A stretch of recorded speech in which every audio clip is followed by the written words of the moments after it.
Hi, in this tutorial, talk about the workflows where human interaction or approval is required. There are two kind of workflows. One, we have steps, and once you start that workflow, steps executed and workflow end. Another kind of where to complete that workflow, some human input is required, means either approval or rejection is required. So I'll talk about the second type where the human interaction is required, how you can use participant step. So intention of this tutorial is to make you understand how to use participant step. I'll cover a very basic use case. More complex scenarios we'll cover in coming tutorials. So as part of this tutorial, I'll use this simple use case and I'll create this model which has 3 steps and 2 participant step. Means to complete this workflow, we need at least human approval twice. So let me explain this demo. First step is our custom workflow step where just which I created just in tutorial number 5. As part of this step, we'll take the values from the dialog and it will print in logs. So when you see the values are printed in log, you understand that workflow has been started and this process has been executed. After this, I'll add a participant as step where a user is assigned to this step. So workflow will come here and it will wait for this participant or the human to approve this until the person approve or reject. It will stay on this step. So once the user is approved this workflow, then it will go to the next step, which is the custom the process step, and I'll use a custom process which I has created as part of tutorial number 4. So as part of this, we'll add one property to the payload, means page. So once the user is approved as part of this participant choose a step, it will go to the next and a property has been added. And again, I'll add a one more participant step. So again, it will need a approval from this person which is assigned to this participant step, and it will keep waiting here. Once this person approve this workflow, then it will go to the next step and it will create the version of the page. So you will see 2 approvals here and 3 steps. So now let's go to AEM and create this workflow model and see how it execute. First, let me add our own custom participant, custom workflow step here. Let me add it that. I added some configuration dialog values. Brand is iPhone, multinational true, and the country is India and Canada. So these values will be printed as soon as this workflow started. Let's save it. To add a human interaction, we have to add a participant step. Add a participant step, configure, and you can just configure basic values. Let's say title is a business approval, description, and let's go to the users and now add a user. So I have a user called business approval, the same name, and just add this approver. So once this workflow come to this participant chooser, a notification will go to this user and this user has to approve or reject. So until this user take action, your workflow will be hold until this user make a decision. So if you click on this, there will be a mail will be sent to this user if the proper email ID is configured and your AEM has a proper email server. For now we don't have that, so I'm not checking it. Save it. Now add a process step this, and inside this process step in process configure that the custom process which I created as part of tutorial number 4 of this series. It's geeks workflow process, this one. Okay, add advanced handler and add argument. Argument is and add a property in argument approver is equal to business approver. So once this workflow come to this step, it will add a property to the payload approver is equal to business approver. If you don't know, please go back to tutorial number 4 and see how I'm doing it. Add one more participant choose a step and just configure it, basic configuration, and choose a user manager hyphen approval. Okay, choose this user. So once this workflow come to this step, it need a approval from this person. So it will wait until either approver approve or reject the workflow, means this process. Now let's add a version, create version process step. This is out of box, just add it. Okay, now sync this to make your changes available. Now start executing this workflow manually.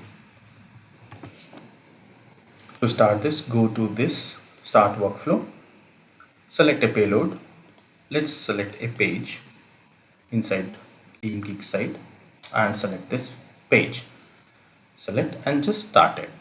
I am not giving any title. Let me give it one title here. Just start this.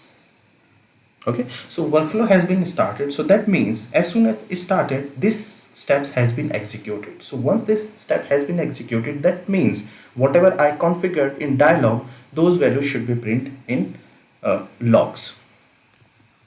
So if you will see, the values has been printed in logs. That means the first step, this step has been executed, and now the workflow is in that step. Means it need the user interaction, means the approval from this user, and you will see a running instance which I could not show you in previous tutorials. And so now let's go to workflow and instances. So you will see a running instance. Why it is running? Because it is waiting for a user's decision. So now let me go back and log in with that user on a different browser.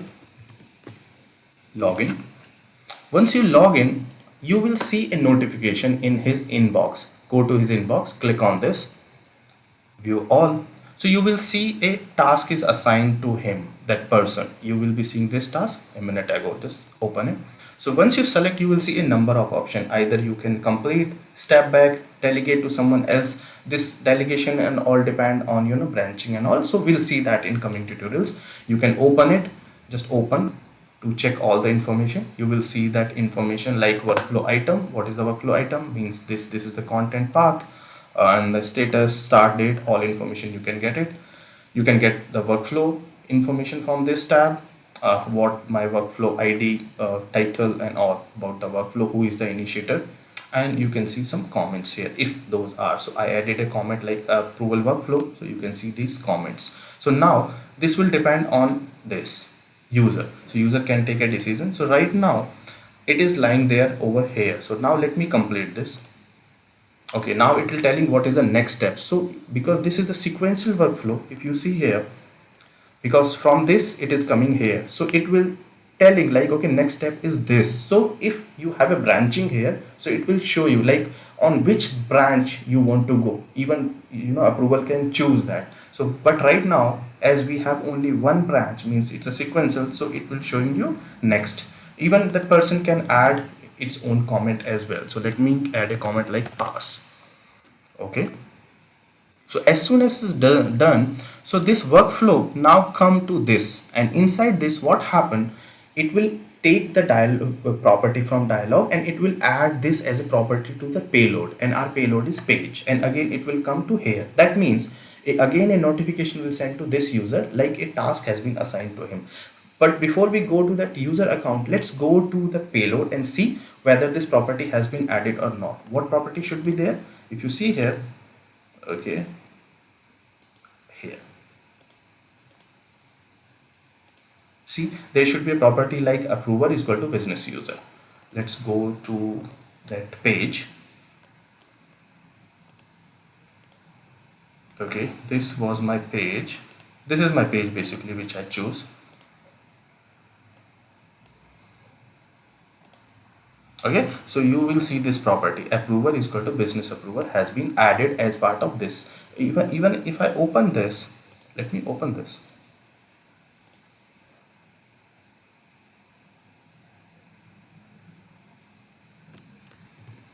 You will see a bar here as this page or payload is under a workflow. You will see this, the page is subjected to the workflow, and this is the workflow name, right? You will see this as well if you have permissions, based on the permission. If you do not have, then you won't see it, because right now I am an admin, so that's why I'm able to see it. Okay, so now this workflow is waiting at this step. Still you will be see it's a running, but now it will be waiting for the next manager approval, and a notification will be sent to this user. Now let's go back and see the instance.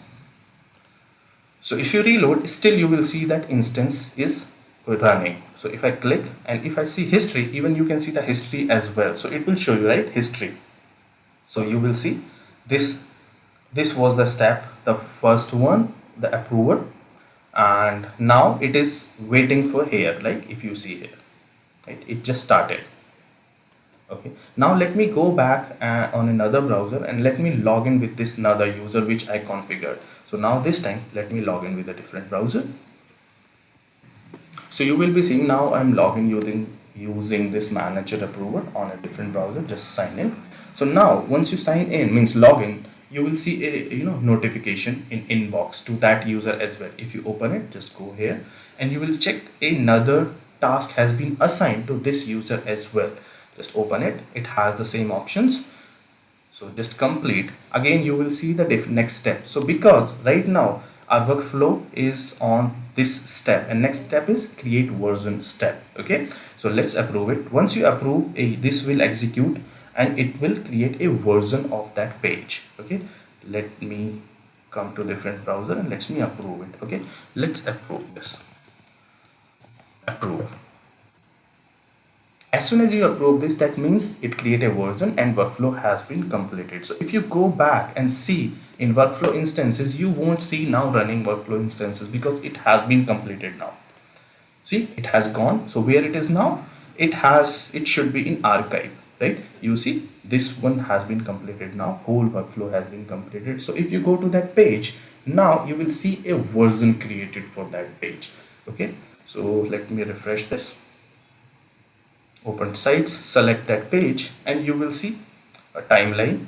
So you will see all the action performed with this page. You will see like this workflow, this page was subjected to workflow, approval workflow, lot of information. So a new version has been created here.